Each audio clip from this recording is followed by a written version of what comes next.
And then we'll start soon. That's not a problem, Mush. Not a problem at all. Oh man, nearly at the end of our little run, Palmer. Nearly at the end of our little run. I'm glad to see they've already got rid of the smaller Premiership signs because they won't be needing them next year. That's true, yeah.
Hello, good evening. Welcome to Shoot Some Shale, powered by D&D Media. It's the last one of 4 in a row for us, and we're a little bit tired.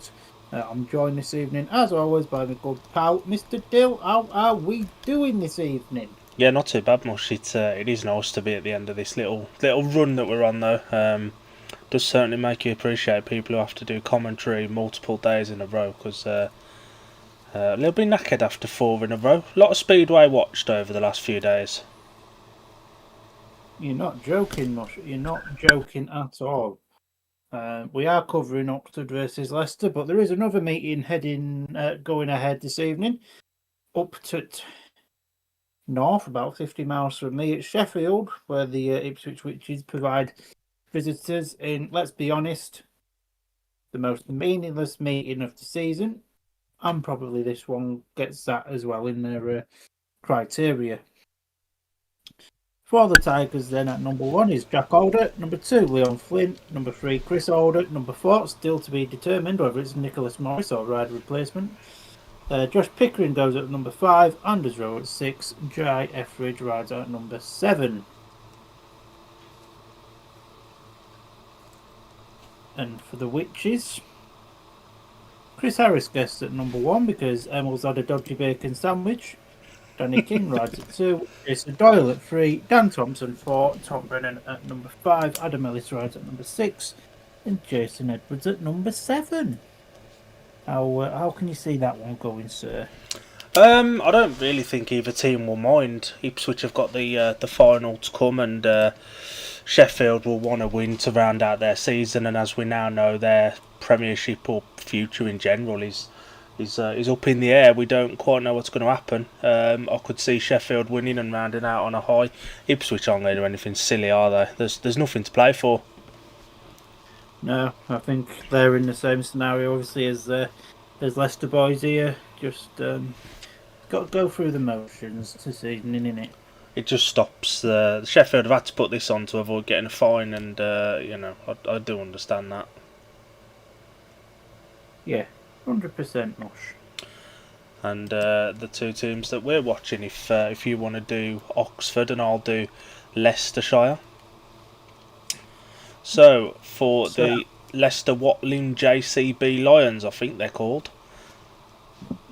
I think that's right. I think it is. Number 7 is their rising star, Joe Thompson. Number 6, Drew Kemp. Sam Masters rides at number 5.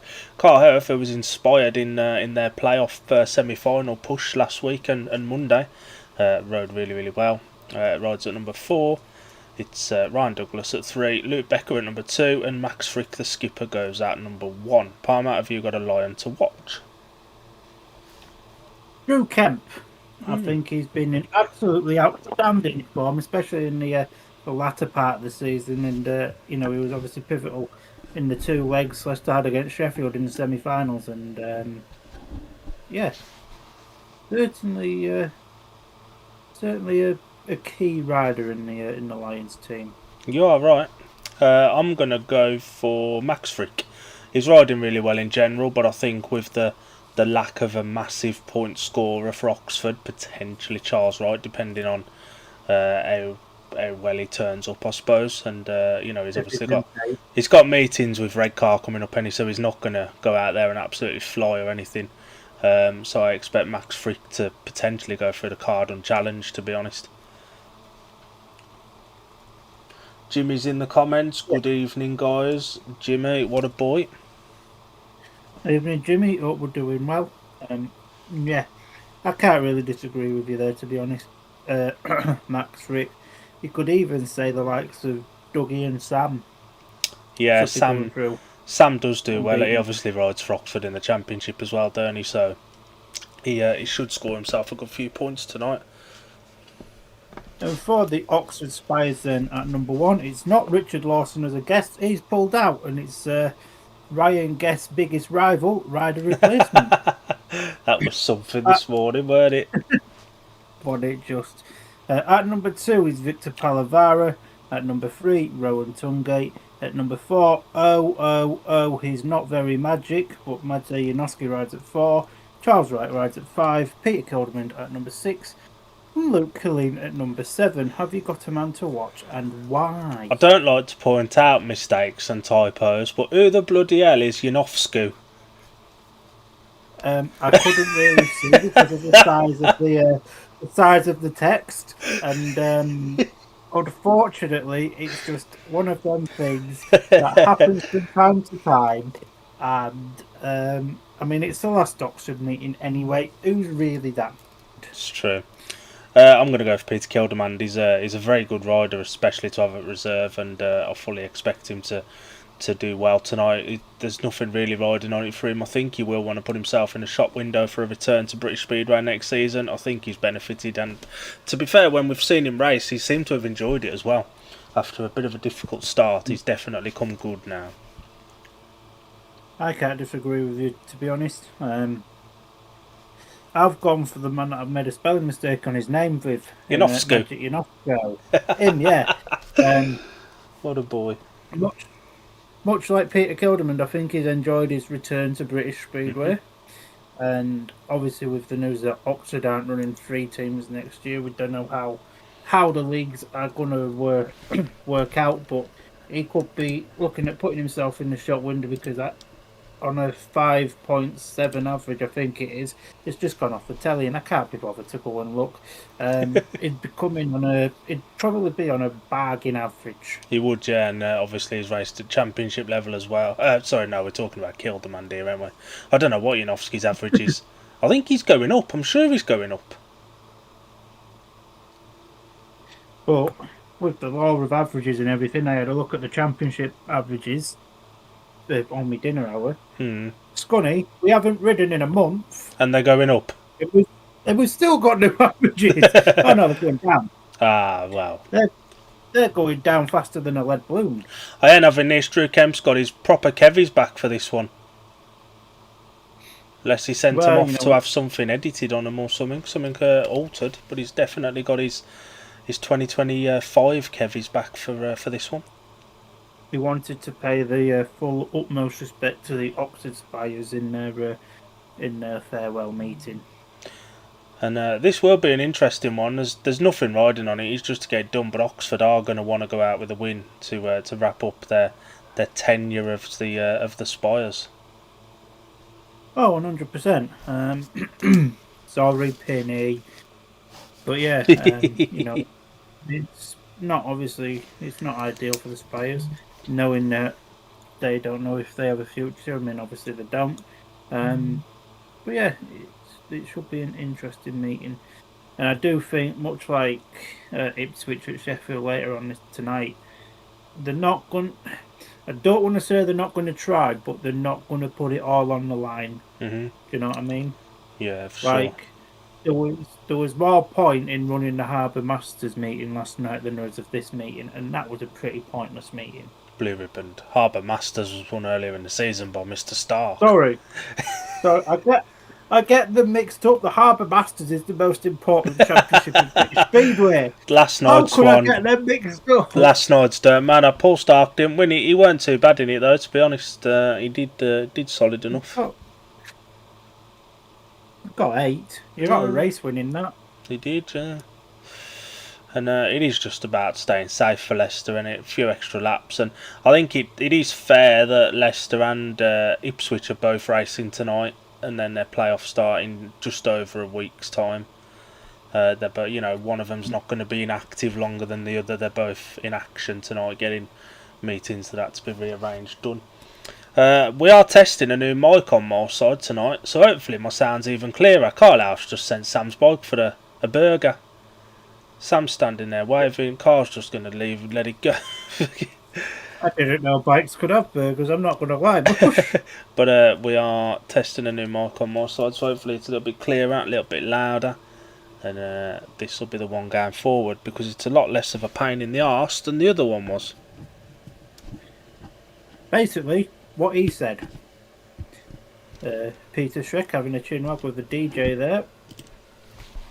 Seeing if he could play some not so sad tunes for this evening's event.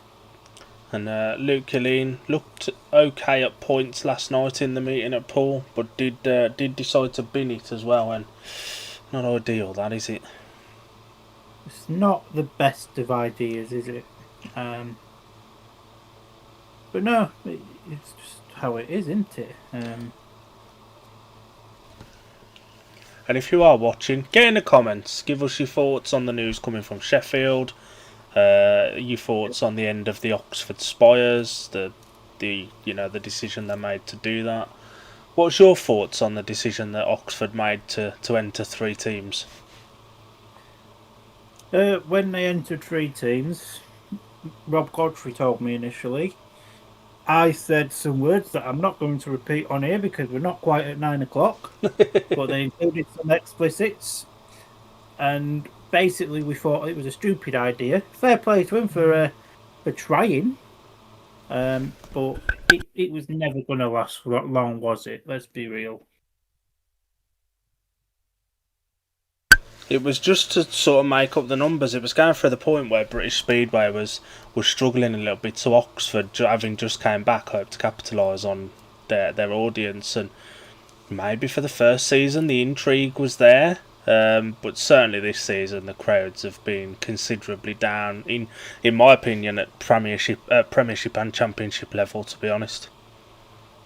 Yeah, I mean, obviously we only really watch Oxford via streams. So it is sort of hard to judge, but from what we've seen, the crowds do look down from the last 2-3 years. And to be fair, tonight's crowd, they should be paying people to go to that meeting tonight rather than charge people £25 to get in. But it's the first meeting for a few, well, I think it's a couple of weeks since Oxford last raced here, isn't it? Or was they here last week? No, I think it's a couple. I think it's a couple. I'll have a look for you now. It'll give the track the opportunity to get a few extra laps on, in the hope that the better meeting of Oxford Cheetahs and Redcar on Sunday can be a solid meeting with some really good racing. All the Bears. Charles Wright in Sam Masters pit bay when Sam's there for the Cheetahs. Strange old game this, and it is Sam Masters rides for Leicester against Oxford tonight. And he rides for Oxford against Redcar on Sunday at Championship level. Jimmy says the new mic is coming over very well. Well, that's a relief. That means that's money well spent. Oxford were last here exactly a month ago today, on the 25th of August, where they Ooh, got battered by Kings Lynn. it's a while ago, isn't it, that?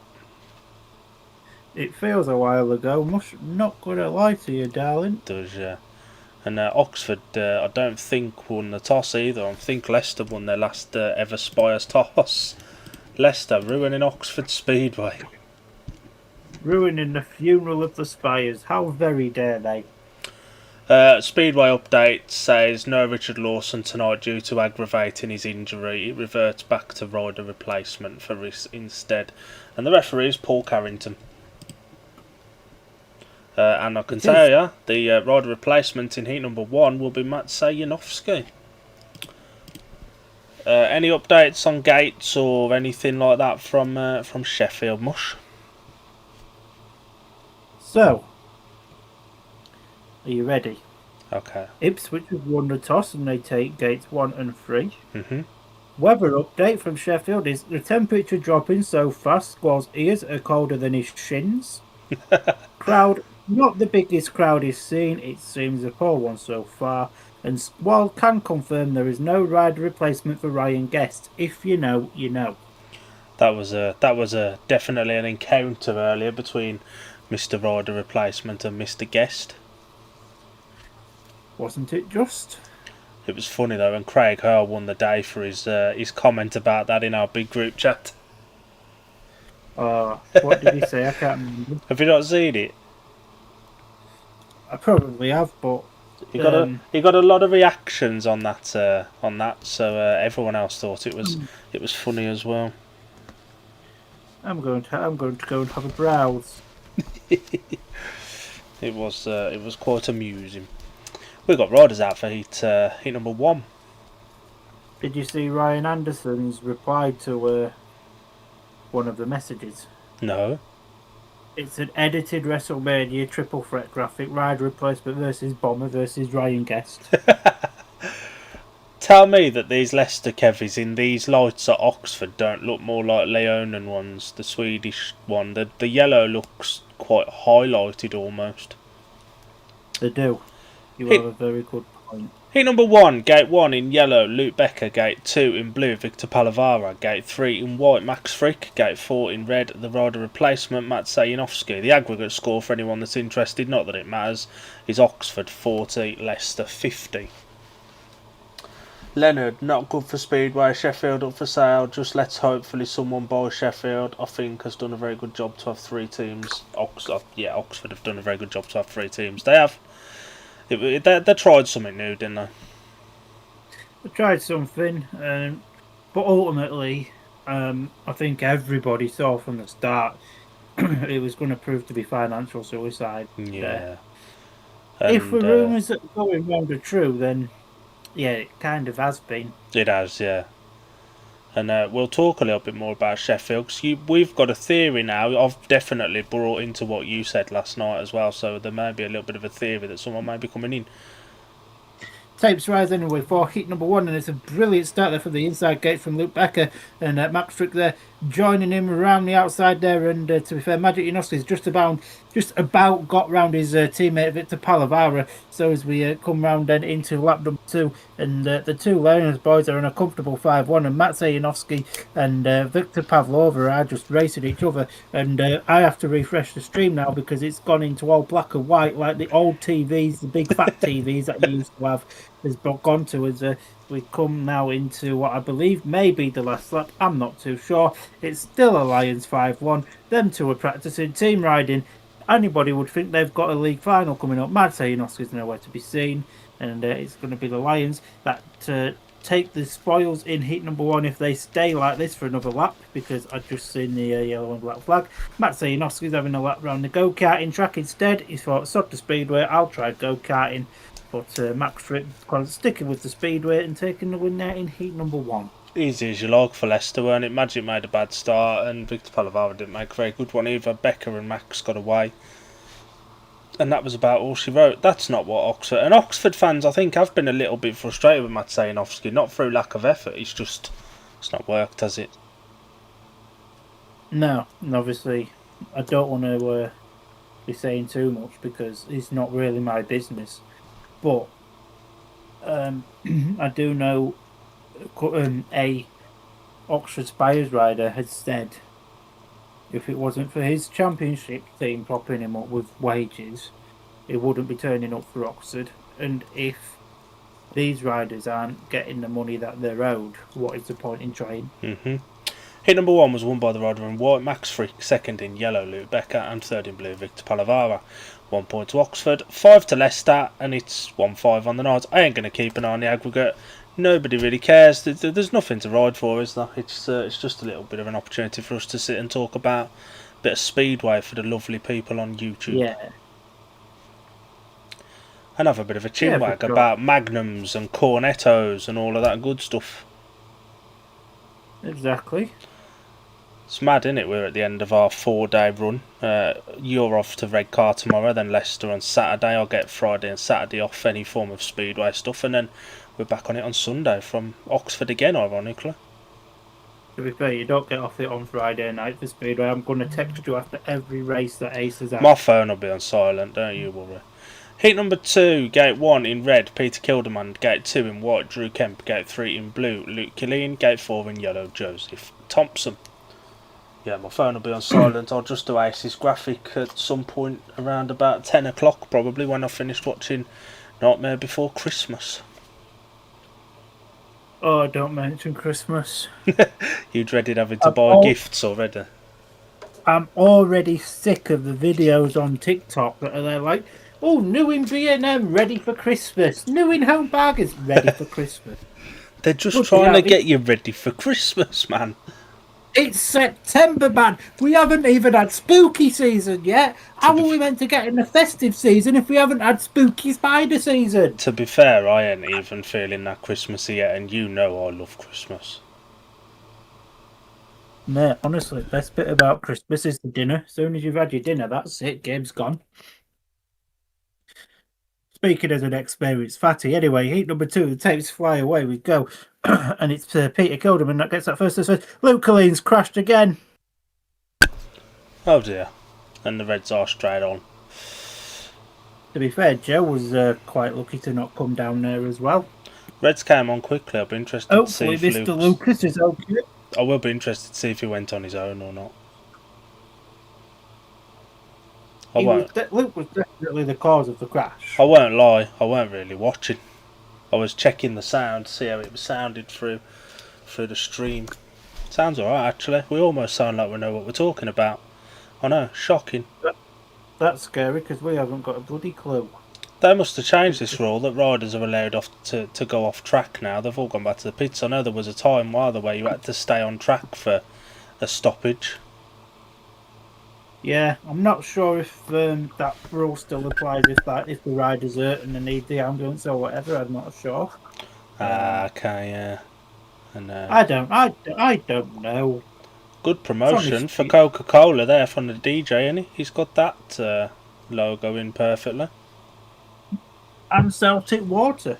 And them, yeah. I was trying to see what water it was. Council Pop. Camera's panning back, so he's up, he's walking back. And we've said this a lot this season, he's never too far away from binning it, is he? Absolutely not, and well, as we saw earlier, it was about a bend from binning it. That'll go as bunching, I think. Although I do think he'll be lucky if it's all full back. I do think the ref will award that as an all full back. Good to see Hutty back after having his appendix removed a couple of weeks ago. Back up. Is he alright? Trudging around. He's got shorts on. It's bloody freezing, man. It's freezing, and he's got his dogs out. Luke, that's a new name that I ain't seen here before. Surely one league next year. It's probably the closest we've ever got to being one league. I think, barring the odd few that ironically are fans of the two clubs in the Premiership that don't want it to be one league. Barring the odd few supporters, I think everybody generally agrees that one league should be the way forward for British Speedway to continue and build up some form of foundation again.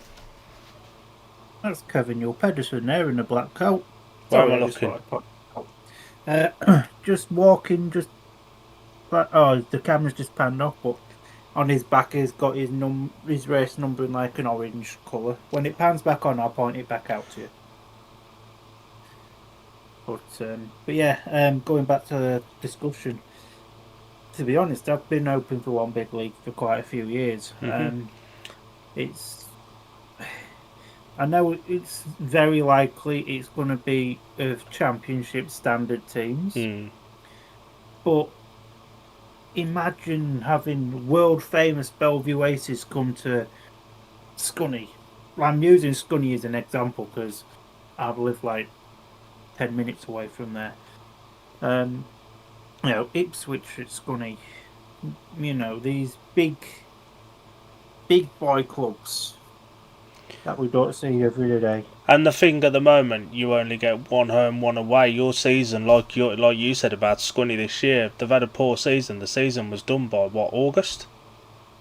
August the 29th was our last meeting. Yeah, it's a long winter as it is. That's if you finish in September, October. When you finish in the end of August, it's you're looking at 7.5 months off season, depending on when we start again next year.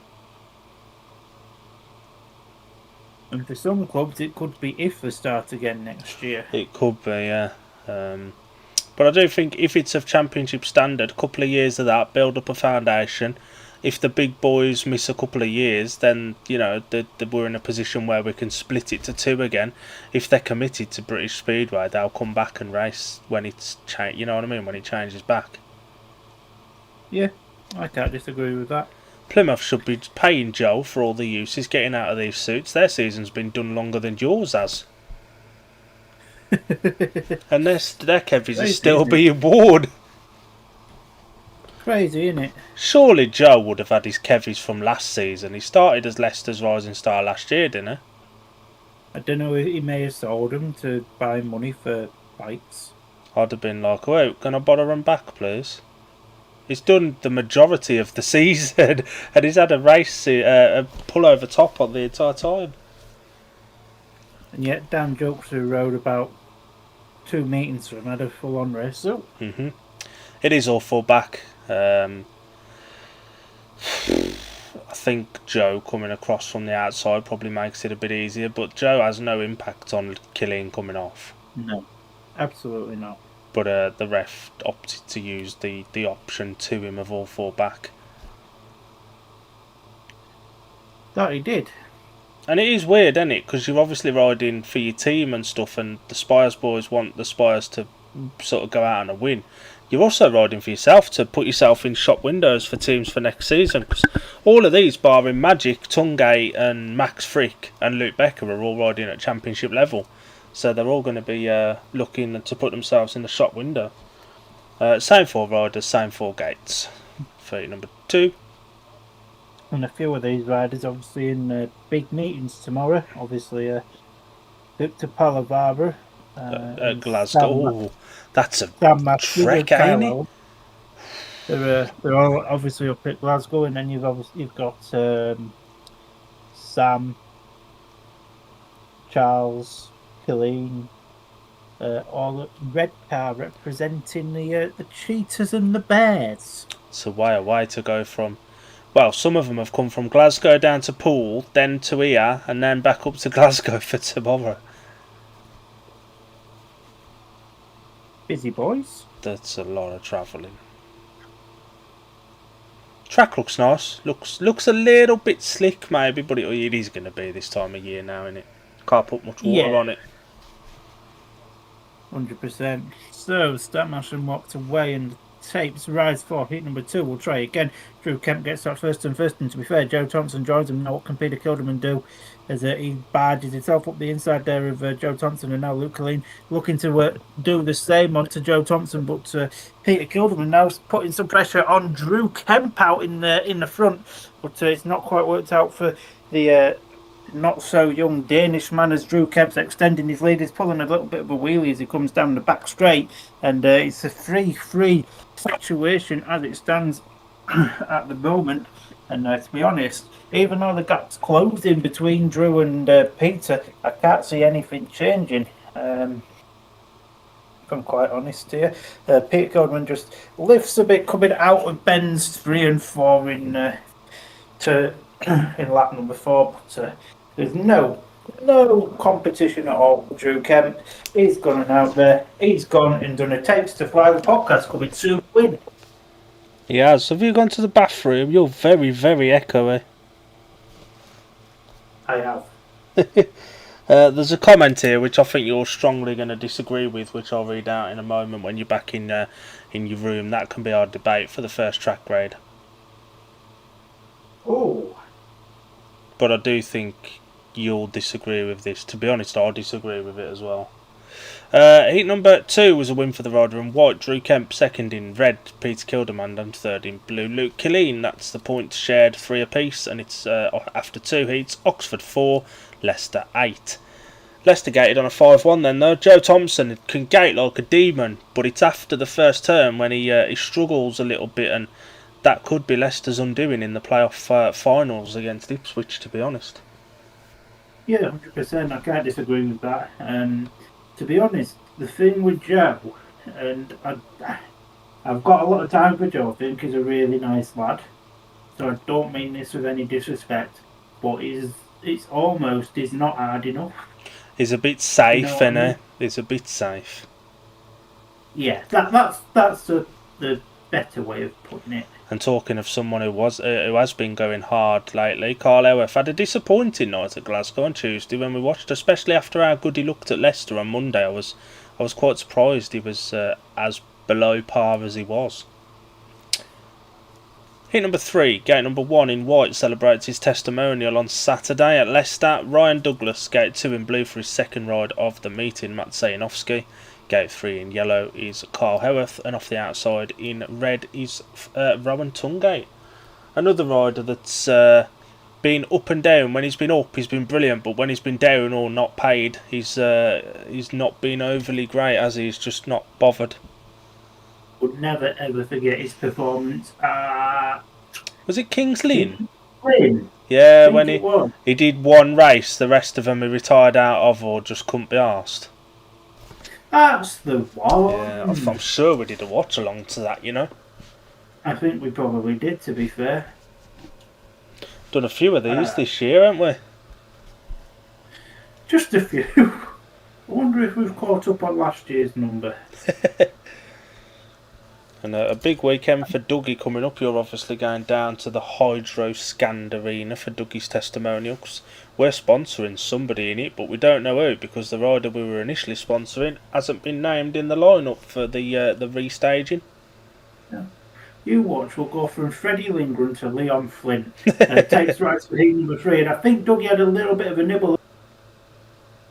Let it go, and Dougie is as a lead and Rowan Gate off into second, and looks like he's trying the high line there to try and get first position. Kyle Howarth carrying his form on from Tuesday. It was Tuesday? Was it Tuesday? It was Tuesday. Tuesday, yeah. Kyle Howarth a little bit disappointing to be. The two Spires boys, though, they're not a million miles behind Dougie. A slight mistake from Dougie, and one of the Spires boys will be through maybe. As we come round turns 3 and 4 for whatever time it is, I'm not too sure. I think, thanks for putting the flag out. Much obliges and all of that good stuff. And Kyle Howarth, almost like he's riding safe, just to not get injured. And he's to be honest. And that's a 3-3. The signal keeps dipping in and out in your bathroom, boss. We heard bits of that, but not much of it. Sorry. Good ride from Dougie, made the gate. Didn't have the speed. The Oxford boys were just racing each other though, and that allowed Dougie the space he needed to pull away. And the result of heat number 3 was a win for the rider in white. Ryan Douglas, second in blue, Matt Sayanovsky, and third in red, Rowan Tungate. Another shared heat. Only the heat 1-5-1 separating the two sides at the moment, and it's Oxford 7, Leicester 11. Yeah, sure. I think Dougie was still. I think he was sat still. That was just a perfect start. Yeah. It's hard to judge when you're watching it in real time. It is, yeah.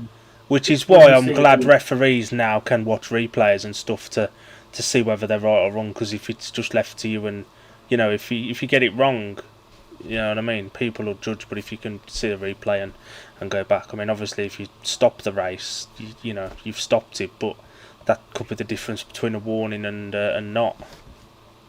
Exactly, and it's good that most clubs do provide a replay on their streams. I'm looking at you, Scunny. They don't do that, do they? That went downhill Absolutely since that not. Scunny Dan fella left. Well, you're not the first person to mention it. I've said it a couple of times as well.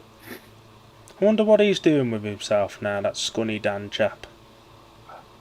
I wonder if he's still as much of a prick as what he used to be. He is. I'm Good. certain of it. And this battle off 3 and 4 in this one's interesting, because this battle off gates 3 and 4 will be the battle of the number 1s tomorrow night at Redcar.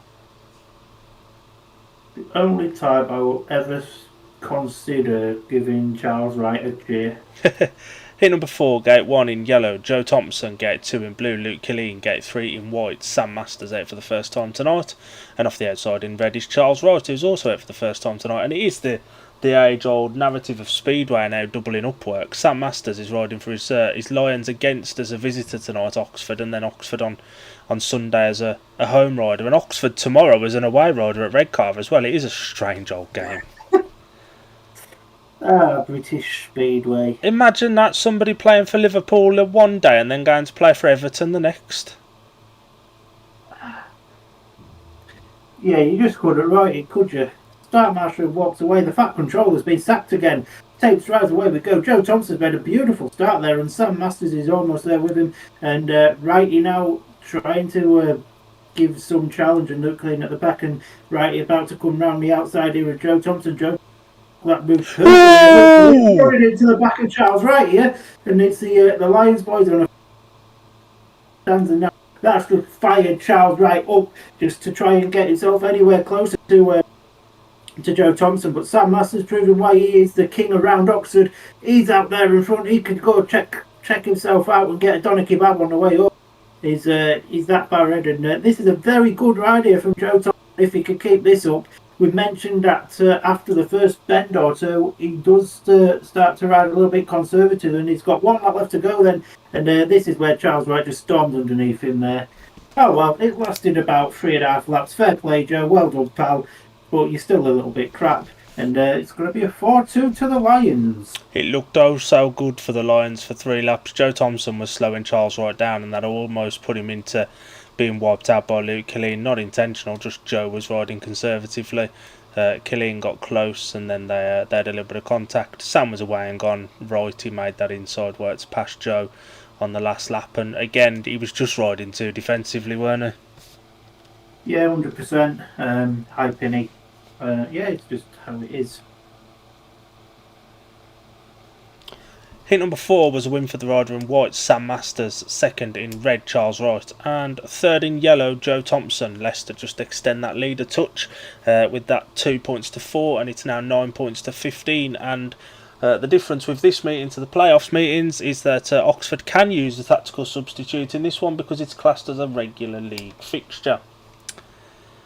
Is there any point? Nah, they're going to want to win on the night, I suppose, aren't they? Whoa. Just let them die already. It's over. Just let them be. Is this like keeping the life support on even though there's no hope? Exactly. It's exactly that. If I ever got to a point in my life where I ended up like the Oxford Spires, no, there's absolutely no future. I just like just pull the plug, pal. Pull the plug. Save the electric. Exactly. Save the fuel quid. Save that little bit of battery life it's got in it for somebody else. Exactly. See, kind and considerate, and people say, "I'll see you next Tuesday." The issue with Joe there, for 3 and a bit laps he raced the track, and it was that narrative again of he started to try and race the man and ride defensively more against Wrighty, and then Wrighty passed him. If he'd have just kept his nut on and focused on the track, I think he'd have held that second, to be honest. So I can't disagree there. That is a gorgeous tractor. So the comment is from Jaden Baker. Says, think it would be better to just push a few teams up to the top league to make sure not to lower the standard too much. I'll reserve my opinion until you've given yours. So, I see his point. I do. However, I also work somebody that knows what every club's finances are like. None of the Championship clubs can afford to go up, apart from Glasgow. Even Poole can't afford to. And they're losing a load of money as well. They've just got mega rich owners that can afford to cover it. But even Glasgow are losing money, and that's at Championship standard. And you look at a Glasgow crowd, a typical Glasgow crowd, I would say, is about 5,000 people. Yeah, it's a big crowd. Give or take. So, I mean, don't get me wrong, right? I'm all for having GP stars here. I'm all for having Max Frick here. I'm all for having Magic Janoski here. I'm all for having Jan Kvek here. But ultimately, it comes at a cost.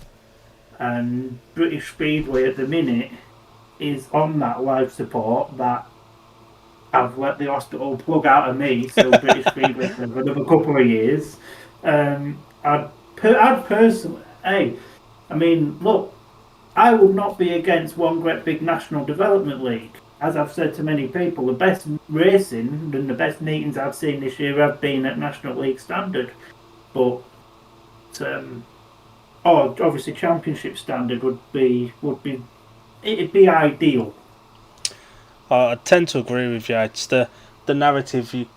Unfortunately, we're not in a position to just push teams up. They have to be willing to do it, and nobody's willing to do it. Plymouth potentially, but you can't run a league with 5 teams at Premiership level, and you can't just say to someone, "Well, you've got to move up," because they ain't going to bankrupt themselves for the sake of having to move up to then build a substandard team like Birmingham have the last couple of years and struggle.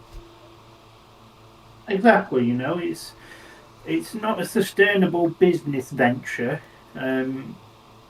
unless obviously you've got Harry Redknapp coming in as a promoter. Like Paul could have.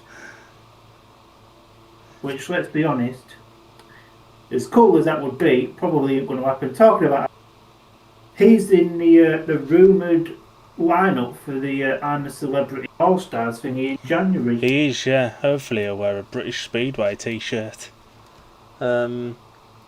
Kevin running 3 teams always was going to be a gamble, which didn't pay. He didn't know. And the other thing is the GP stars, the big names. I noticed this year, and it may be because of the results, but last year wasn't any bit better really. Birmingham's crowds last year did pick up when Freddie Lindgren came in and when Emil and that was there racing against them. But this year when Emil was there, Doyley, Brady, Bewley, people like that, the crowds still weren't coming. And that's been a thing across the top league in general. The crowds haven't been as good. And that sort of, the name pull just isn't having the same pull as it was beforehand. It's not. And to be honest, right, as a working class Speedway supporter, idiot, or that, I'll take both. I just like Speedway itself is a brilliant product. The price can't attract supporters because at the end of the day, we're in a cost of living crisis. If it comes to it where you could get a week's worth of shopping or go to the Speedway, you're going to pick the shopping and put, aren't you? 100%, yeah. Don't get me wrong. I'd spend, I spend all my wages watching Speedway and I won't change a thing, but I understand as well that there's some families and that, the family specific here more than anything, because who can afford to pay 25 quid for each adult and say, I know a lot of places do kids free, but if it's 25 quid for an adult, that's 2 adults, that's 50 quid. Program between you, 50 plus food, plus drink, that you're looking at about plus fuel to get there. It's about 80 quid just for a night at the Speedway, and it's Jaden has responded. I'll read the comment out in a bit. My burning question is, how long are you going to be in this bathroom? Because that echoes doing my tits in. Not much longer, Mush. Not much longer. Jimmy says Harry Redknapp sure keeps quiet. He has put something on his Instagram. Well, his team have put something on his Instagram promoting British Speedway, but it's just by the numbers. Until we actually see him doing stuff to promote it, then I think the impact will come. Just putting a post out isn't but it's a start, and hopefully there'll be more interactions with him. Because if British Speedway can capitalise on that appointment, then that's a big recognisable face. But I'll FaceTime Godfrey at the AGM and send you a screenshot of when Harry Redknapp sat their top table. We're on heat number 5. Gate 1 in red, Rowan Tungate. Gate 2 in yellow, Luke Becker. Gate 3 in blue, Matt Sayanovsky. Gate 4 in white, Max Frick. This Leicester pairing got a 5-1 in the opening race. Maciej Janowski was on the wrong end of that 5-1, and in heat number 3, him and Tungate ended up racing each other for 3 laps. But at least the racing. Always look at the bright side. Harry's input will be shown in the closed season. It's a massive, massive winter for British Speedway. This will be the decision of whether live sport can be turned off because it's back alive, or can be turned off because it's about to be stuck in the ground. I mean, it's like I say to you quite a lot. British Speedway has to take a step backwards to eventually take a step forwards. Mm-hmm. Yeah, if this is a step backwards that we have to take, then so be it.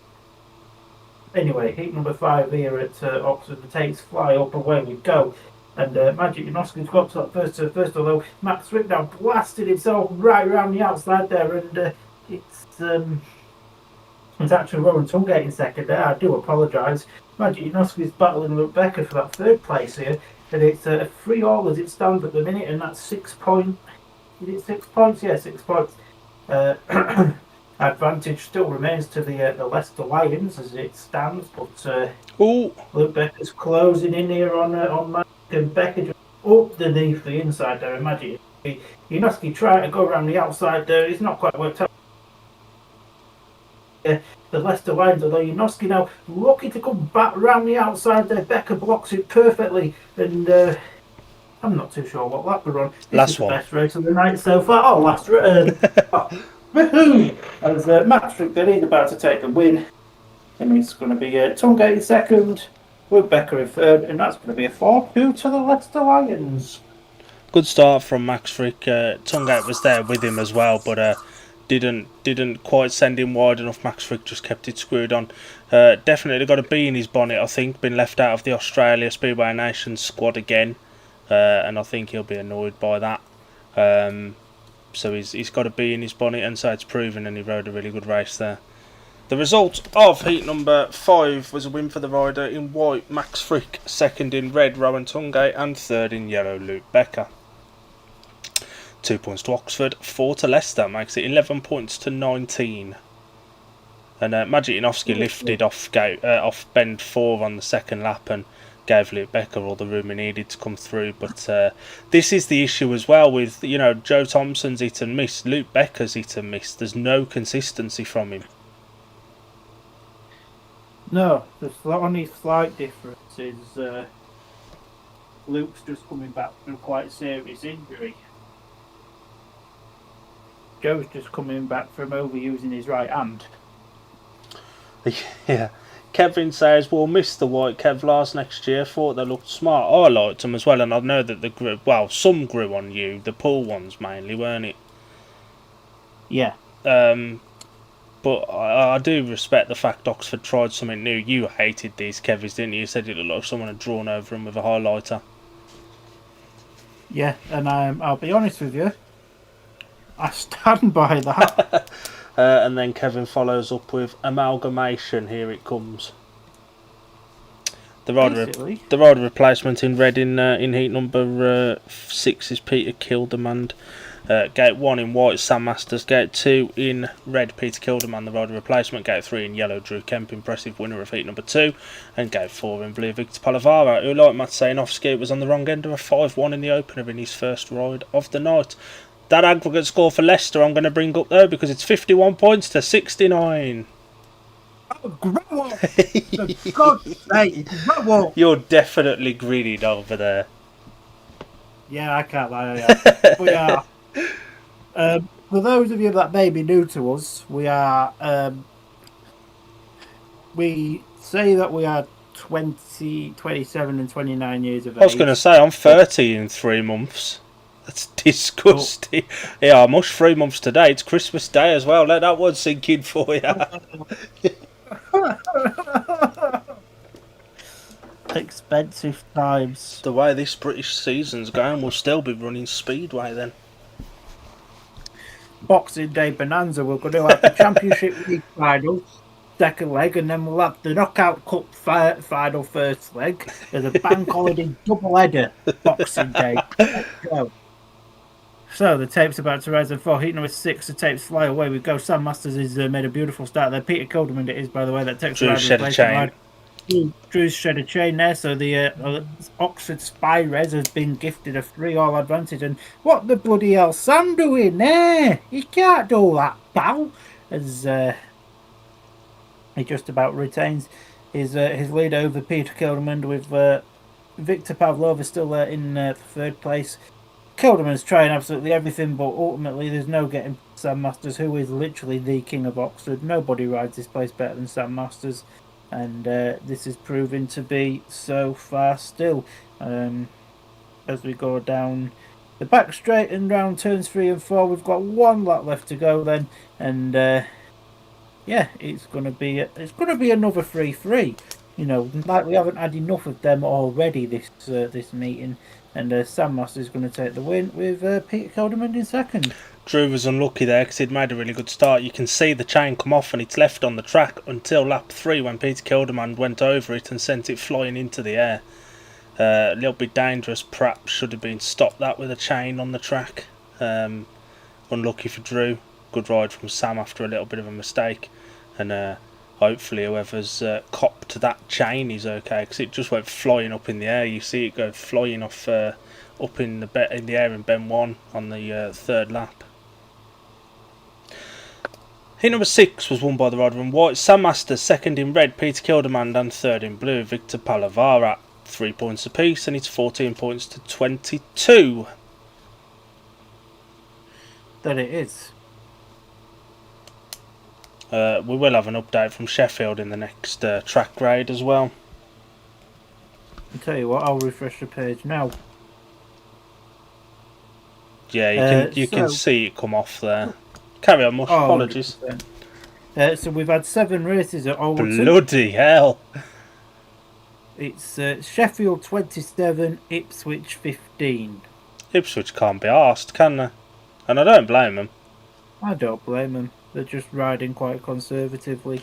One of those teams is in the playoff final, the other one is Sheffield. So let Sheffield win it. Nick Morris isn't riding his ride replacement, which currently is on a full maximum. So take that, Guesty.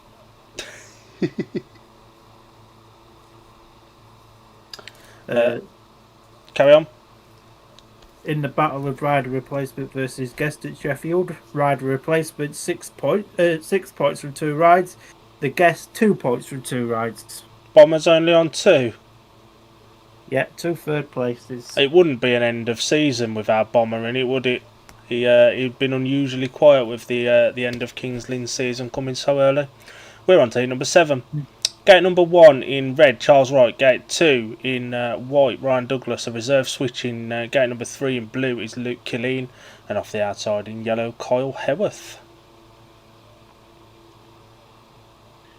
Kyle will be looking for better. He will be looking for better, yeah. The thing is, the track is really slick because of the time of year and stuff. It's difficult to put water in because it just sits there. It don't dry up or anything like that. It comes back to the surface and then makes it cloggy and a bit crap. So it's that catch-22 of not saturating it but getting just a sprinkle in so you ain't killing everyone with dust. And that's just if you're walking on it, never mind racing.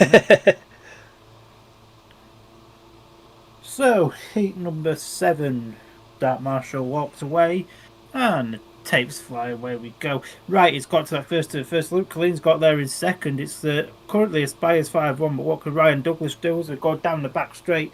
Nothing, because Luke Colleen there, he's checked out. He's in the lead. And if he could ride a very conservative, a good race here, this could be a shot for the Bucks. Kyle House gone underneath the inside there of Ryan Douglas and Doug to come back round the outside there of Kyle House. A good little race between the two Leicester teammates and the former Scunny number ones as we enter the third lap. I do believe Luke Colleen it is at the lead with Charles Wright in second, and it's the two Leicester boys in third. And this will give the Oxford Spires that little bit of hope that they might just be able to win their final ever meeting as they come into the final lap then, as Luke Colleen still leads and is being shepherded home now by Charles Wright as they're about to take a big 5-1, and that will close the Leicester gap by a bit. Luke Colleen rode a smart race there. Ryan Douglas dropped the clutch actually the quickest, and he just went absolutely nowhere. It just seemed to bog down, and the two Spires boys pulled away easily. Carl Elworth was curb crawling and gaining some speed. Dougie seemed to be slowing down every bend, but ultimately the Spires just pulled away easily, in fact. And handshake between these two tonight as teammates. Opposition in 24 hours. British Speedway, innit? We do love this game, don't we? Oh, I'd be nothing without it. Hit number 7 was won by the rider in blue, Luke Colleen. Second in red, Charles Wright. And third in white, Ryan Douglas. 5 points to Oxford, 1 to Leicester. And it's now 19 points to 23 on the night, and 59 points to 73 on aggregate.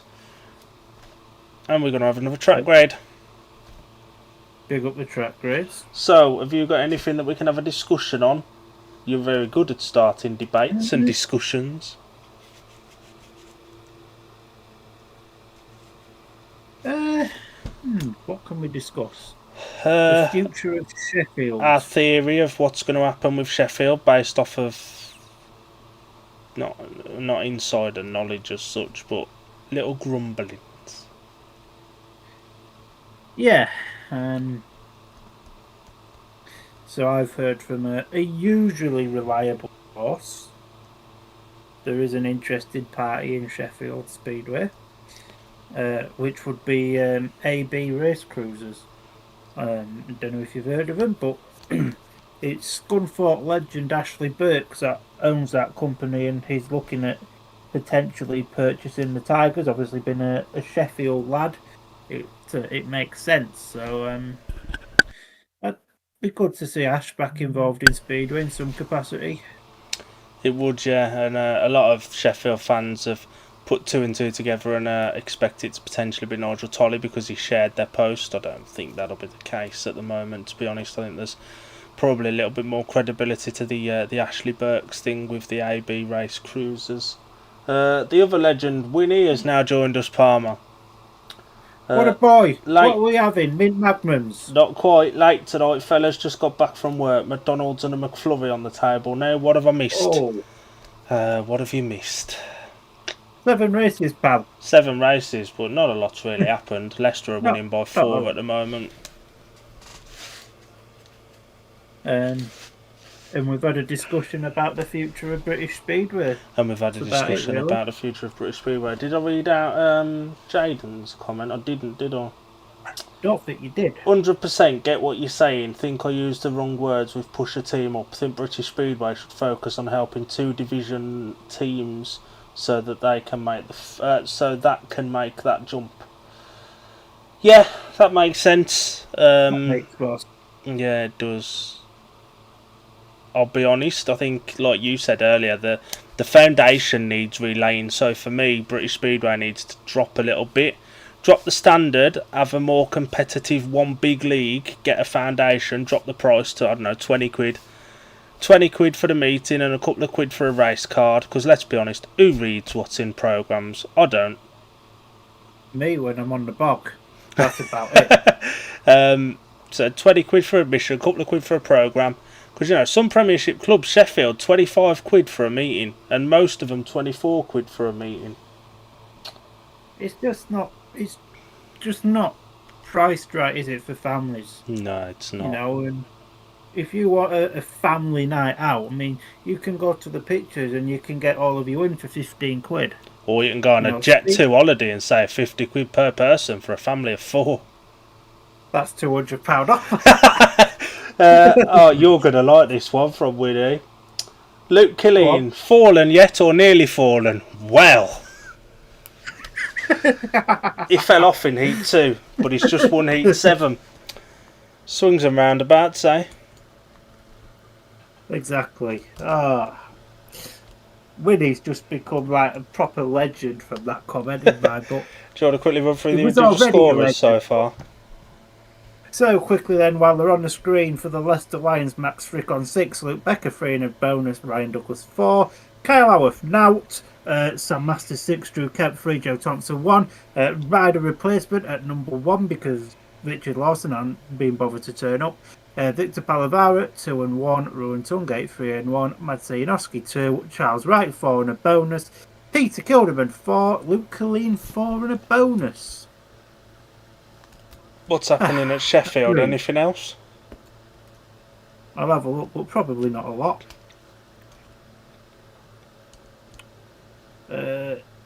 It's still 27:15 according to updates. I'll have a look at Bussener. The Busson. Bussener. There is more races being done there. Heat 8's been done. There is. Yeah, it's 30 points to 18. What's happening in this one so far? Jason, imagine being beat by Jay Etheridge. Interestingly enough, you mentioned rider replacement for who's RR on tonight? Nick, innit? Yeah. You mentioned rider replacement being unbeaten. It's not been big hitters that have taken it yet either. Leon Flint and Anders Rowe have both taken a rider replacement apiece and both won the respective heats on it.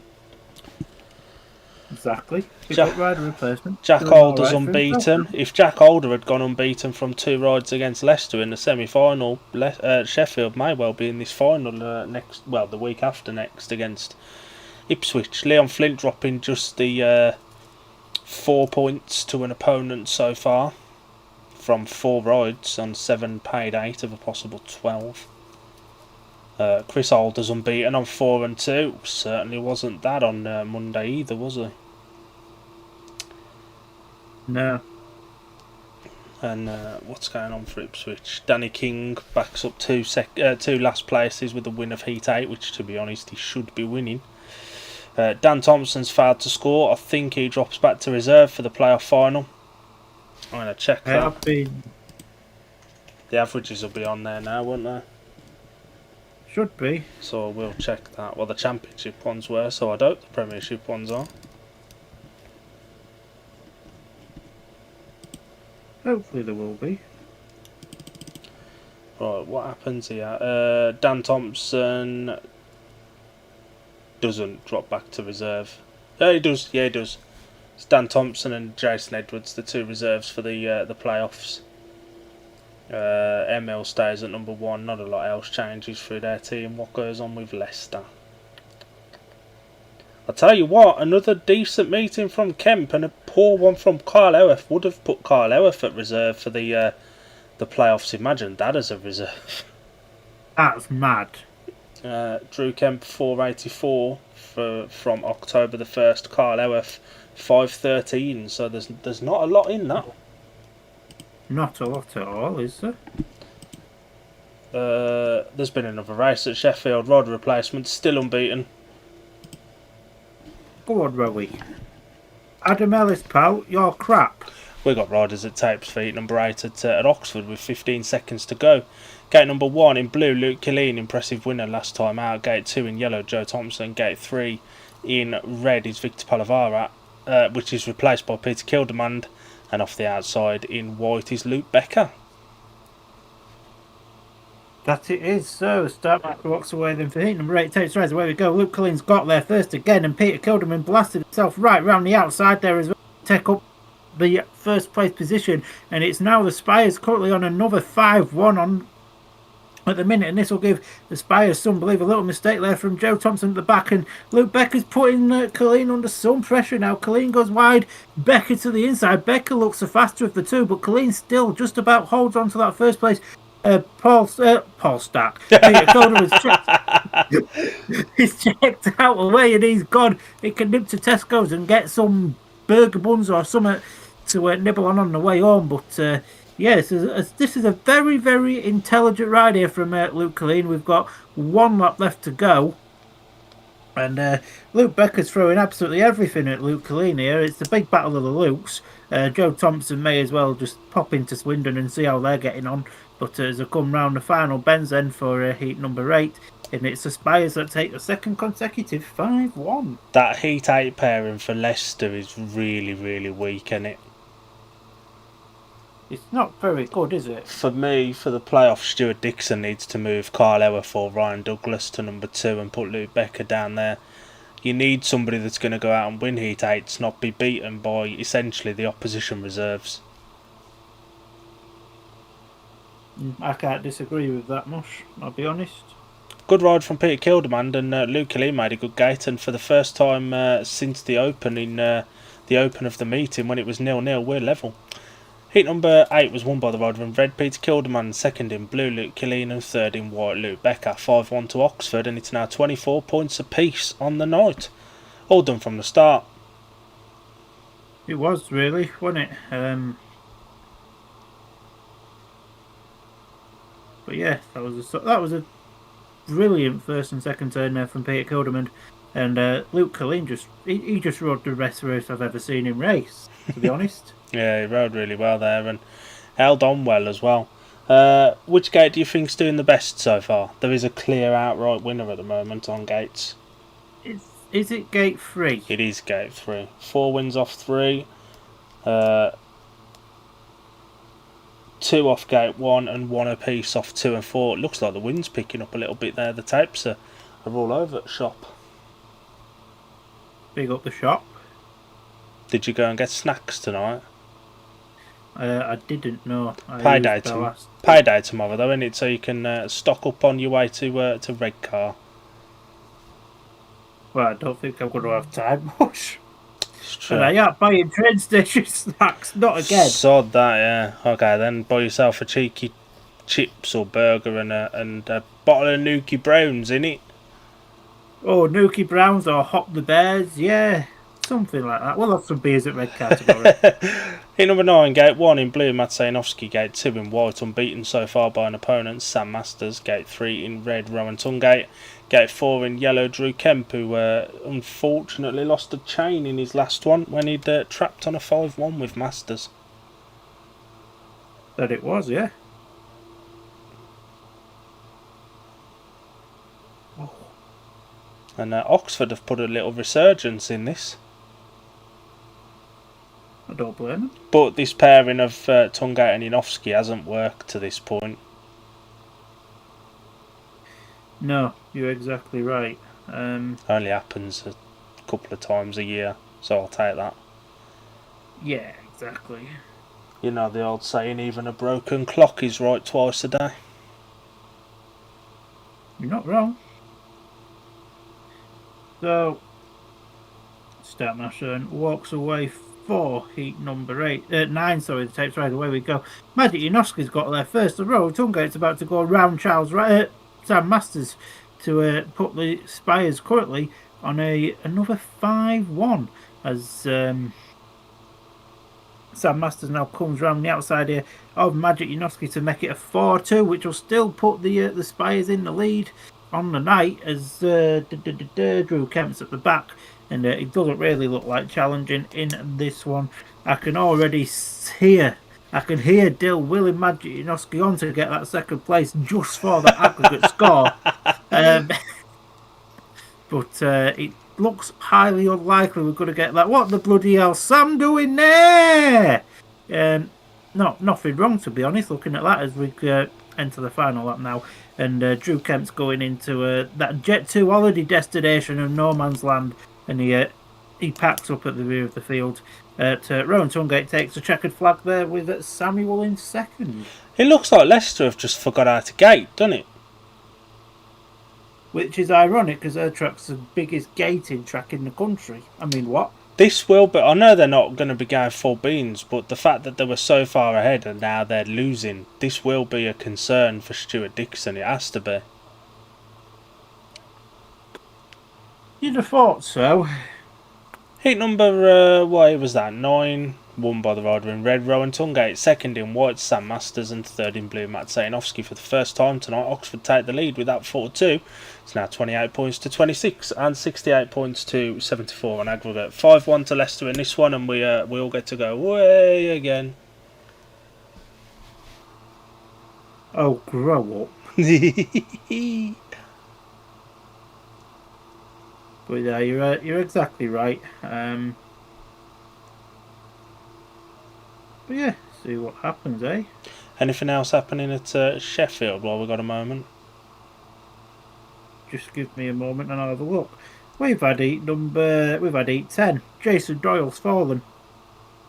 Oh. But it's 39 to 21. I don't know if he's all right or not. I'm hoping he is. And he is in the Australia Speedway Nations 3-man team. He is. Which is interesting because for me, Max Frick has had a better year overall. But he has. Mark Lemon picks his faces, doesn't he? He's very much a if your face fits kind of a guy. Yeah, you know how it is. I mean, based off of his semi-final performance, I'd have put Reggie in there. Oh, they're all excluded. You're all excluded. There we go. Gate number 1 in blue, Victor Palavara out for his third ride. Not been very good tonight, must be said. Gate number 2 in yellow, Carl Howarth. Rider replacement in gate number 3 in red is Peter Kilderman. And off the outside in white is flying Ryan Douglas. Big up the Douglas. And Victor Palavara's a strange one for 2/3 of the season, was bloody brilliant. And then at the important part, sort of the last month or so before the business stuff, it's gone a bit crap.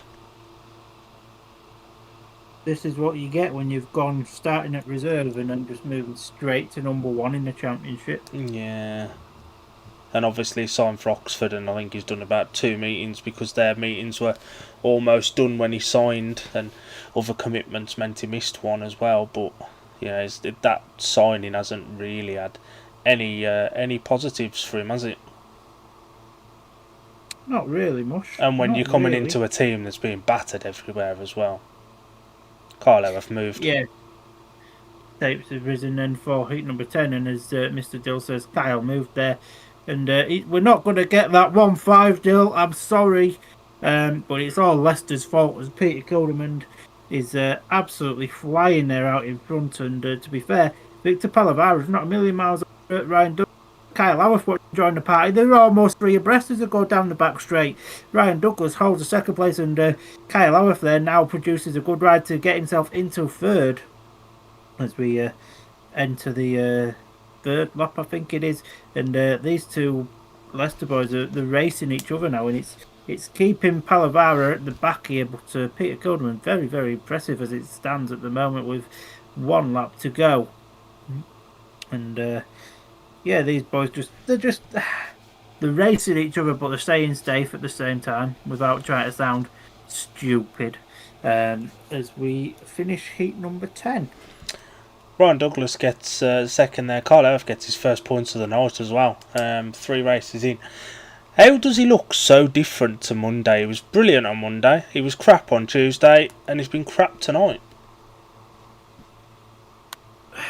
It's hard to put an explanation on it, and I'll let you do the result and I'll carry on. In number 10 was won by the rider in red, Peter Kilderman. Second in white, Ryan Douglas, and third in yellow, Carl Howarth. Points divided again 3 apiece, and it's now 31 points to 29 in Oxford's favour and 71-79 on aggregate. Go. So, Andy Harrison mentioned this at work a few weeks ago when Luke lost a little bit of form, and he said, "Ask Palmer because he'll probably be able to explain this better to you." Thanks, Andy. I couldn't, by the way. But yeah, sometimes you just you're just riding on the crest of a wave, and then out of the blue, that wave just comes crashing, and you go back to being subpar. Standard. Yeah, that. It's a good way to look at it, to be honest. Max Frick's got a maximum to defend here. Luke Becker's off the favoured gate, but Luke Becker cannot gate for love nor money, so this will be fun. And Peter Kilderman's scheduled in this one. I imagine Luke Killeen is in, and he is. It's Luke Killeen. Hit number 11, gate 1 in white, Max Frick unbeaten by an opponent. So far, gate 2 in red, Charles Wright, gate 3 in yellow, Luke Becker, and off the outside in blue, the reserve change, Luke Killeen, who's unbeaten from his last 2 rides. 1 and a bonus from his first 2, 5 and a bonus from the subsequent 2 that have just passed. Unbeaten after his second out into now. And it is. And sometimes it takes that bad ride early on for you to just go, screw it, we'll change this, this and this, it'll either work or it won't, and whatever he's changed, it worked. It has. He's been very impressive for the past 3 or 4 races that he's been in. It's a fair play to the guy.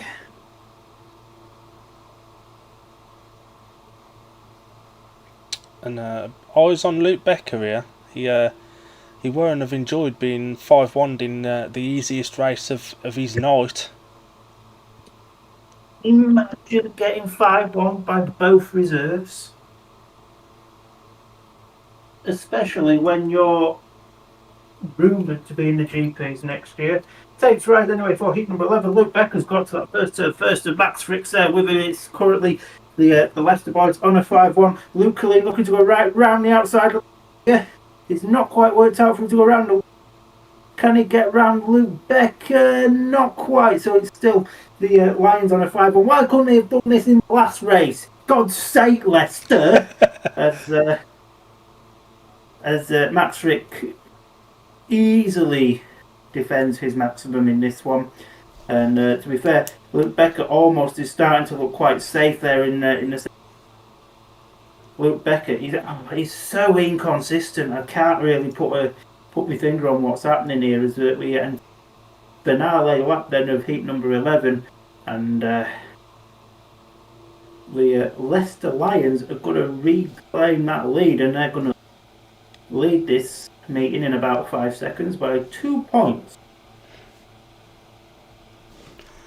I almost had to hold my breath there when you said Becker looked quite safe, because in Heat 10 on Monday he looked quite safe in a paid win, and then his chain went.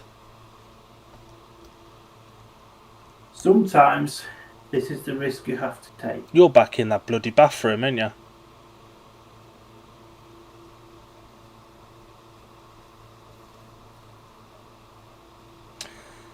Heat number 11 was won by the rider in white, Max Frick, second in yellow, Luke Becker, and third in blue, Luke Killeen.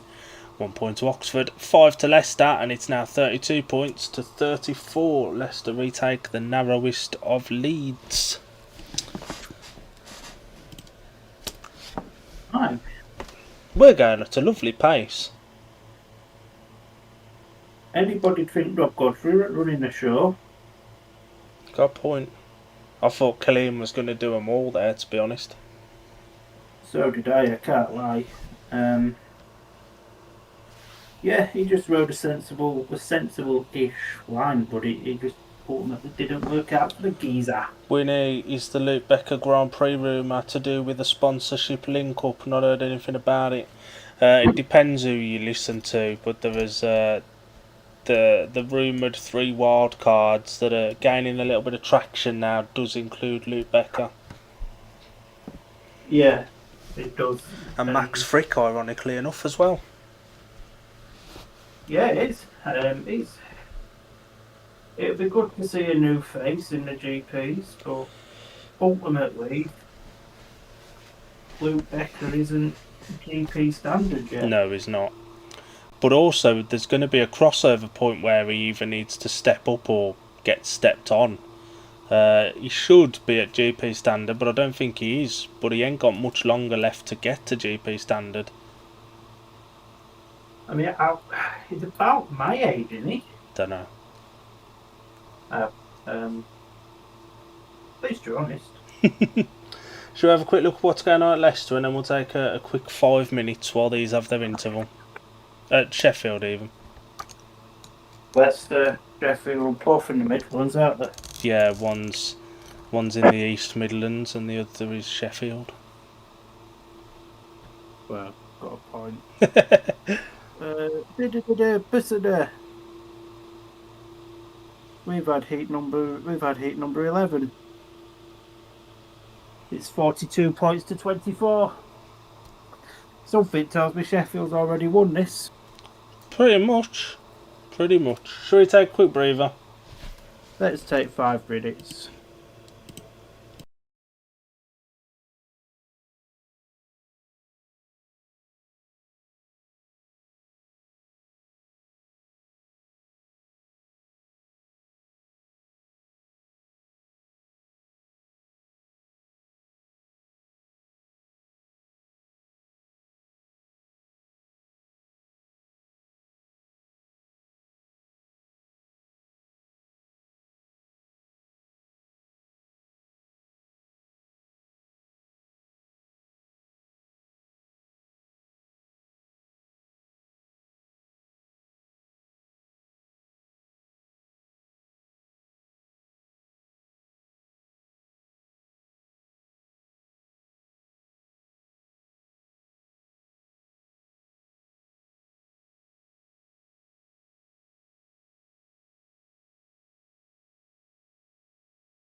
We're back. Apologies about that. One of us needed a wee, one of us needed a poo, but we're back.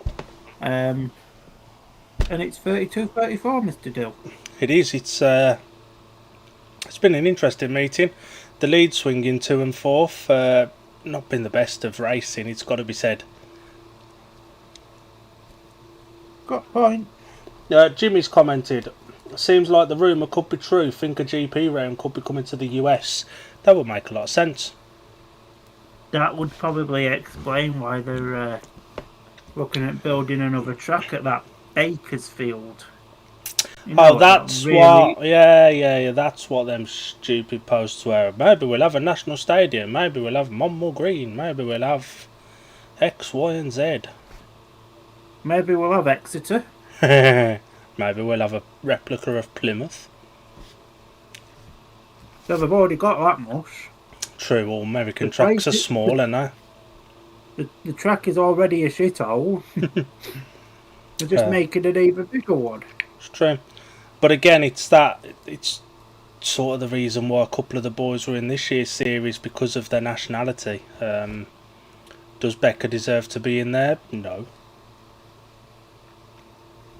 And we will have a podcast episode on that once the wild cards are out. We're on to heat number 12. Gate 1 in yellow, Drew Kemp. Gate 2 in red, Rowan Tungate. Gate 3 in white, Ryan Douglas. And a reserve change off the outside in blue is Peter Kildemand. Dougie's off the favoured gate here. Needs to make it count. Gate 3 has been far superior to all the rest. It has. But that was also pre this track becoming an ice rink. It's true. It's going to be a very from the gate kind of track now, isn't it? He's asking someone to move Kempy so he can see how long he's got on the time.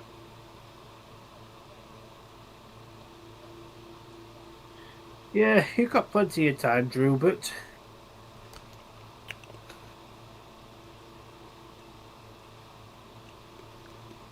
I wonder what's happened to the other start, Marshall. I'm going to say the Fat Controller looks like it's been sacked. He ain't been there for a little while, has he? Jimmy says I agree. Jimmy says I agree. Becca, not GP standard. I can't disagree with that. Anyway, the tapes has risen for heat number 12, and Rowan Tungate's got there first. Dougie's there in second, and it's neck and neck for third and fourth with Peter Coderman and Drew Kemp.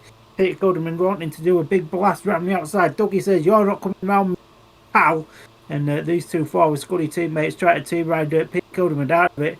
And they almost, Drew Kemp more than anything, almost riding dangerously to Peter Coderman at the rear of the field. Really, the line just isn't out there anymore, to be honest with you, as we come round the first and second turns in whatever lap we're in. The one that isn't the first one, I know that much for sure. As it's now the last lap. Thanks, Mr. Flagman, for putting the flag out. It's going to be a 3-3, barring any form of slips, trips, falls, and mechanical failures, because we haven't had that one all night. We haven't, have we? To come round the final bends of the heat, and it's a 3-3. Track's really, really slick now, isn't it? I don't think we're going to see a lot of passing on it now. This is slicker than Scunny. And that's hard to do. Exactly. Dougie seemed to drop the clutch first there, but Ryan Tungate just dragged to the first turn, and once he got clear, he was gone. Drew almost looked quicker than Dougie. Dougie still doesn't look overly quick. And they did what they needed to keep Peter Kildemand at the back. Heat number 12 was won by the rider in red, Rowan Tungate. Second in white, Ryan Douglas. And third in yellow, Drew Kemp. Points divided again, 3 apiece. And it's 35 points to 37 after 12 heats. It is. Dougie does trap first. And it's just round the inside. And it goes too wide. Yeah, just went a little bit too wide, and that was that, really, wasn't it? This is one of them it could do before Sunday's meeting, maybe a few drops of rain on Saturday just to give it a good watering, and an even watering as well. And it's natural watering as well, it's not this artificial watering. I don't know who would call it that. Never forget. I'm gonna Never guess. forget. I'm gonna guess Peter Kilderman's going to be the rider replacement in this one as well, because there's a bit of a delay. Would you like an update from Sheffield? Yes. Rider replacement is no longer unbeaten because Jay Etheridge got third in heat number 14. Boo! Trust Reggie to ruin it. But rider replacement has still scored 10, and the guest has scored 7. Oh. And it's currently 52 points to 32. And they were the scorers looking for both teams. Jack Holder 10 and 1, Leon Flint 8 and 1, Chris Holder 10 and 2, Josh Pickering 9, Anders Road 12, Jay Etheridge 3 and a bonus. Chris Harris 7, Danny King 4 and a bonus, Jason Doyle 5 and a bonus, Dan Thompson 4, Tom Brennan 2 and a bonus, Adam Ellis 5 and 1, Jason Edwards 5. Nice split then. One team's really good, the other team's Ipswich. One team's trying to win their last home meeting, and the other team is focusing on the playoffs. You could almost say the same about this one, couldn't you? You could, to be honest. And Rowan Tungate is coming in red. Oh. So he is.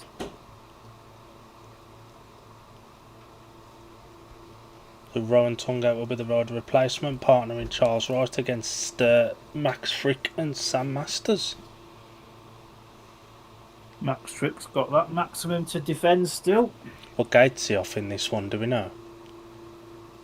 Honestly, Mosh, couldn't tell you. Oh. Well, Sam's already had one. Max is going to gate 2. Yeah.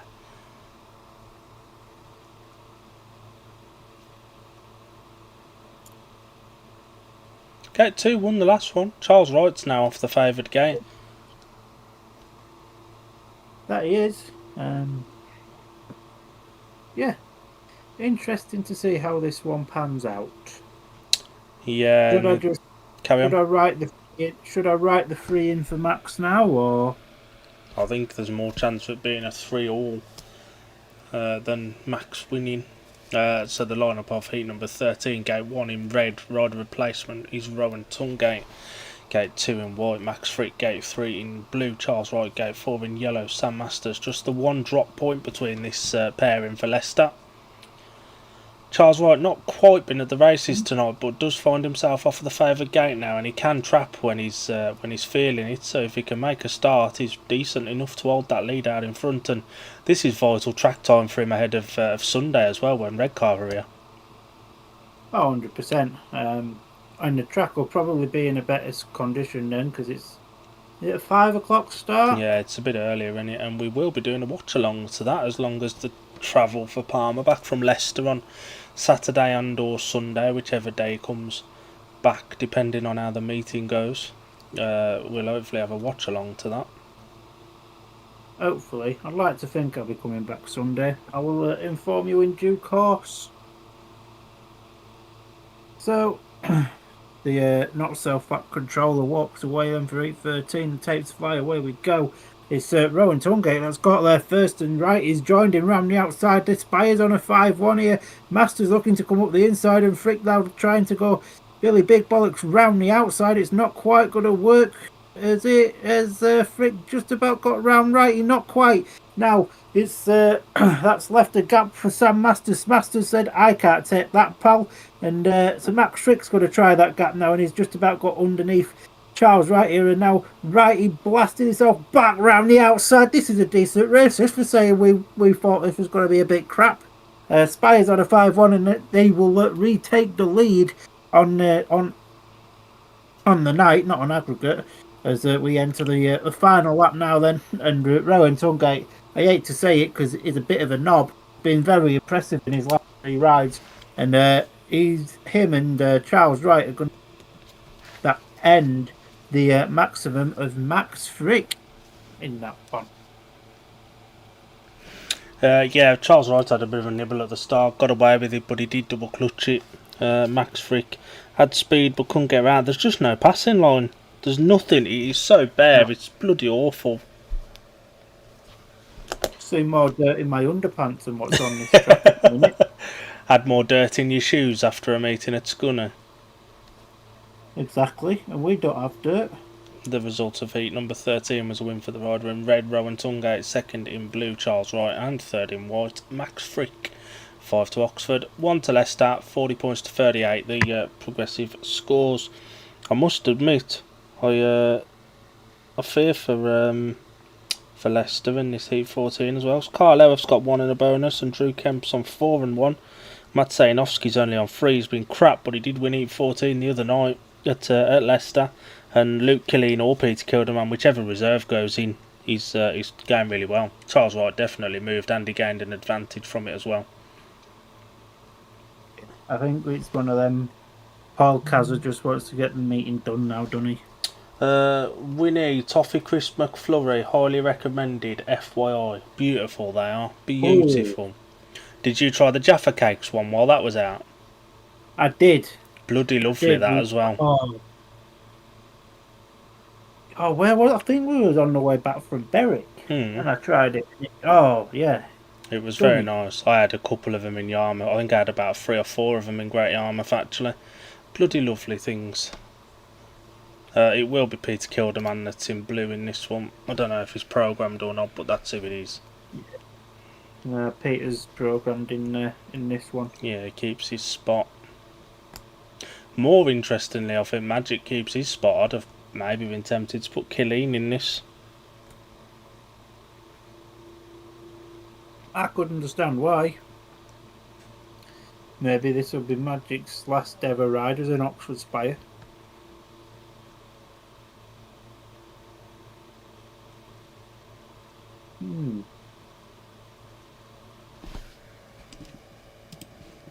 But yeah, boys just getting themselves sorted down for heat 14. PK's having a bit of a dig around on gate 3.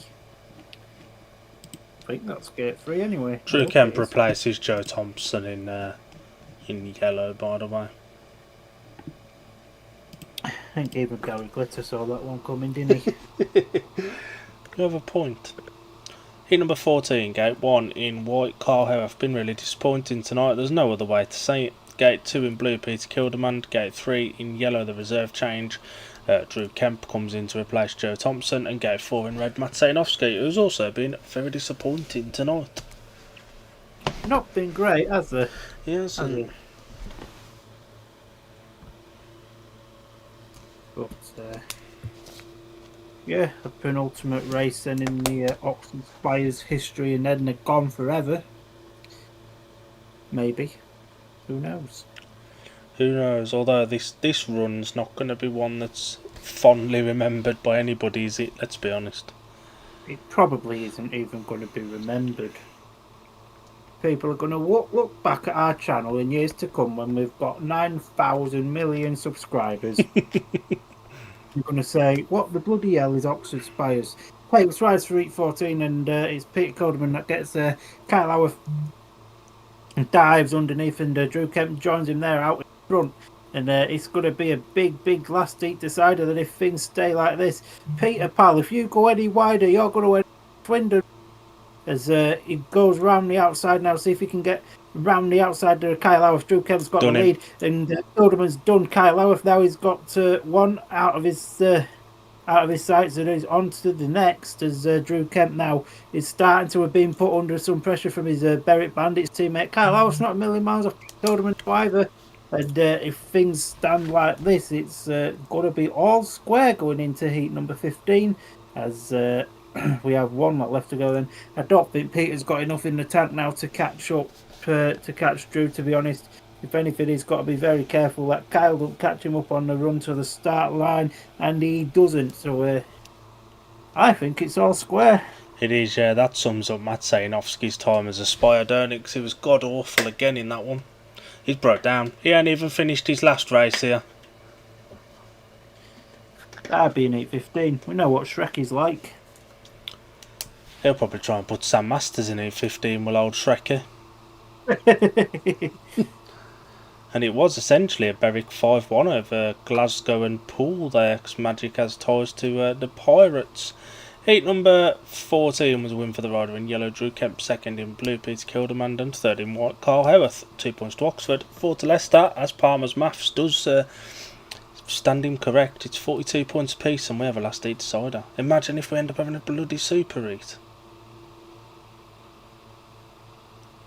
Imagine a not so super heat at the last heat of the Spires. Stuart Dixon will be asking if he can stick a couple of the Spires riders in. It'll be Spires versus Spires. Why not? Carl Howarth was on that line, too tentative, too wheeling into the turns as well. It was just too tentative. Wasn't hard enough when Kilderman was there. Should have been out wider. Pretty much, Mush. Pretty much. Good ride from Drew though, and he does make the favoured gate work for the first time since the interval. No pissing around with track grading before heat 15. We're going straight onto it. We're going straight in. Good. What's going on at Sheffield? Bissonner. Let me just refresh it a second. We haven't finished. It's still 52-32. Do we have a line-up for 15? Chris Alder and Josh Pickering versus Adam Ellis and Chris Harris. That's as much. That's Richie Hawkins saying, I don't give a shit about this. Here we can see that Charles Wright is going in blue. That's smart, Shrekky. Give the fella who's bringing his team here in a few days another 4 laps. Brilliant. Why not? Jesus. Oh, I can't. No, he's not going to help him either. But I can't even. Well, I don't think it's Magic Guy, because he's putting his helmet and stuff away, giving his sweeties away. He's done. Sweeties? I know a couple of geezers that like sweeties. Maxwell and Marley the dogs. They're not allowed sweeties. They're not allowed human food from me. See if we can see who's going to be going in red. I'd expect it to be Rowan Tungate.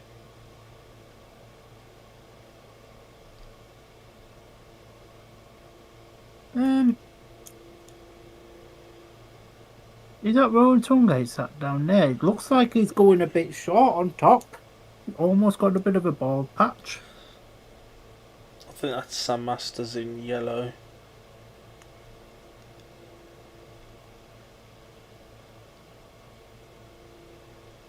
Yeah.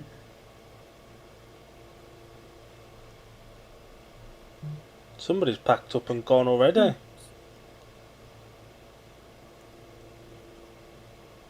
Probably Kyle. I think it's Becca. Oh no, Becca's there's Becca. There's Becca.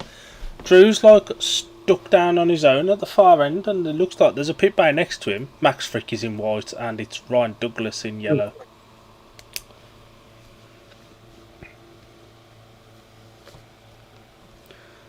We don't know who's in red yet. But we can see Charles Wright's bike being pushed out. We know he's there. We've seen him putting his helmet on. Ryan Tungate's in red. So for the final time of Oxford's Spires Speedway history, we have a last heat.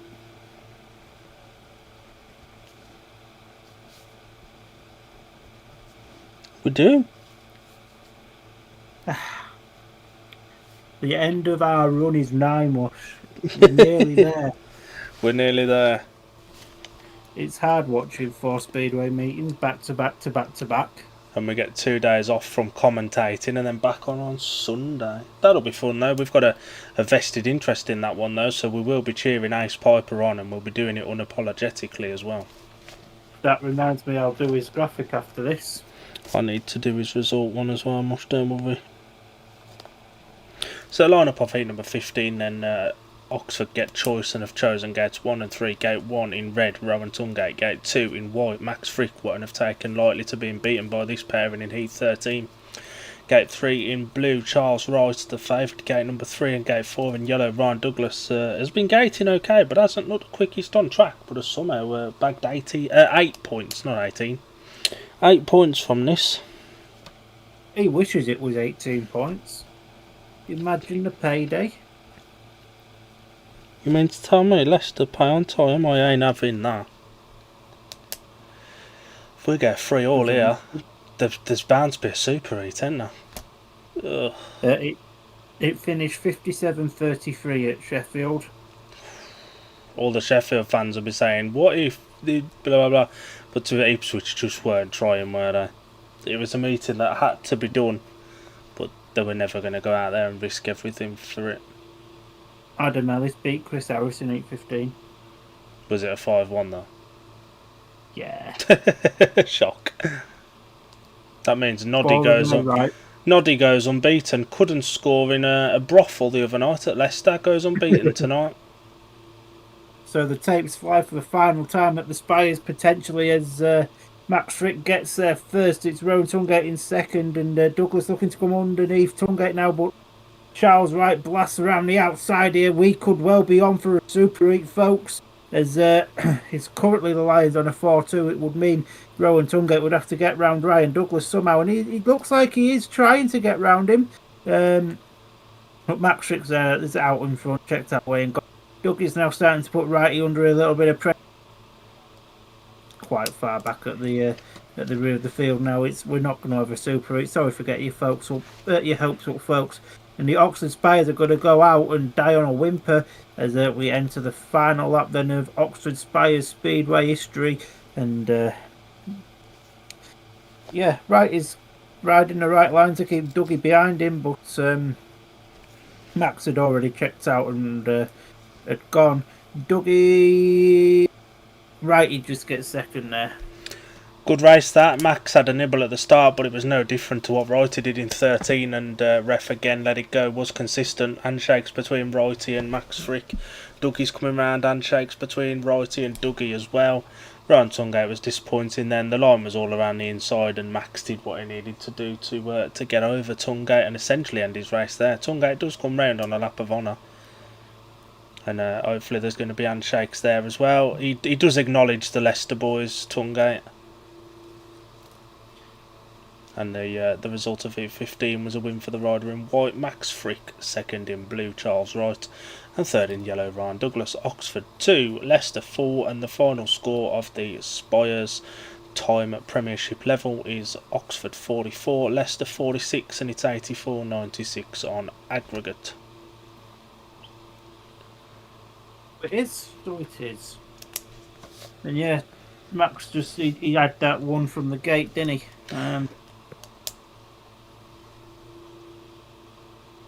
Yeah. Dougie was quick there. He's looked probably the quickest he's looked all night. 100%. And the Oxford boys are just coming round now to wave to the fans. Wrighty's coming round and he's got Magic on the back of his bike just to do a little farewell. Do you want to give us the individual scorers and then we'll wrap up for the night just as they come on screen? For the Lions, then Max Frick top scores with 13 points. Luke Becker 6 and 2, Ryan Douglas 9, Kyle Howarth 2 and a bonus, Sam Masters 8, Drew Kemp 7 and 1, Joe Thompson finishes with 1 for the Spires. Victor Polavara finishes on 2 and 1, Rowan Tungate 12 and 1, Magic Janoski 3, Charles Wright 8 and 2, Peter Kilderman 11, Luke Killeen 7 and 2. Winnie says, great work as ever. Thanks for tonight. Catch you on the next one. The next one will be Sunday. Sunday, from this very track again. From this track again, yeah. Oxford TV, we're back. We are so back. He's been Dylan. I've been Dan. That was the Oxford Spires funeral. Take it easy. Have a splendid weekend. And we'll see you on Sunday. Have a good